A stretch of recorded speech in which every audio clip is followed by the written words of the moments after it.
Leonardo Production.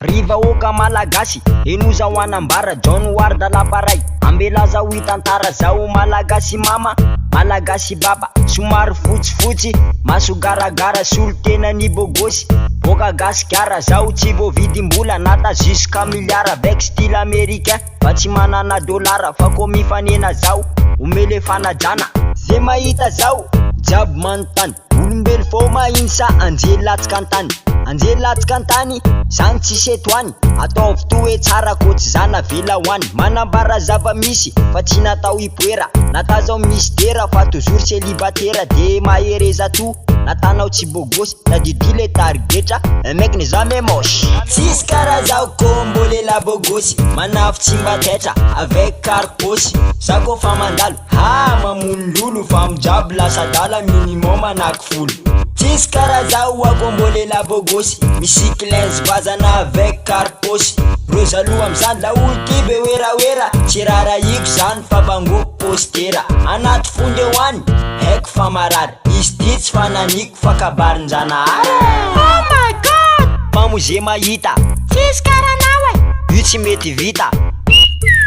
ozondreo mifikafika zako anaty film donc deba gidragidra fo maika sary meko tsy hoe manararoatra izy ty tsy fananiko fa zanahary nanamboatra ataoko sanatria ko anambony tena fa raha bogosy te zao mena ambony mena ozy mpanaratsy olo karaty fa tsy vakiko loha tsy mikonty jalousie anao tsy tovy zao zegny tadidio ambaram-panakanjo zay hoe zay fa kara io mifanaratsiratsy ilao fa tsy tsara anao mandody zao io anao toujours afara ko mifanampy atsika atafita gasikara tsy hoe be menimeny fa hainao le tiako ambara hoe tsisy kara zao ko mbolela bogosy manafo tsy mba tetra avec carposy zako fa mandalo ha mamono lolo fa mijaby lasa dala minimum anaky folo tsisy kara zao ako mbolela bogosy misy clans vazana avec carposy rozaloha amizany la ultibe wera tsy rara iko zany fa bangoko postera anaty fonde hoany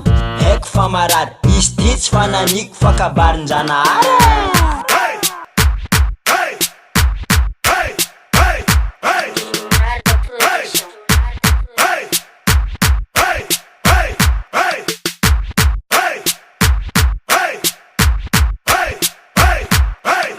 Namboarin-janahary olombelo itovanazy donc tsisy ratsy zany tsika io mazava ho azy natambony tany ty maro raha mampalahelo mefisora izy anao ko amovelo tsisy ratsy zany hoako mbola malagasy fa hafa foana zao olo-kafa tsy mipasy ka oka zava-tsara ho anareo zay tsy mahay John Ward nenahy kara zao ndreo lelahy tsisy kara zao ko mbolela bogosy manafo tsy mba tetra avec carposy zako fa mandalo ha mamono lolo fa mijaby lasa dala minimum anaky folo tsisy kara zao ako mbolela bogosy misy clans vazana avec carposy rozaloha amizany la ultibe wera tsy rara iko zany fa bangoko postera anaty fonde hoany haiko fa marary izy ty tsy fananiko fa kabarin-janahary. Leonardo Production.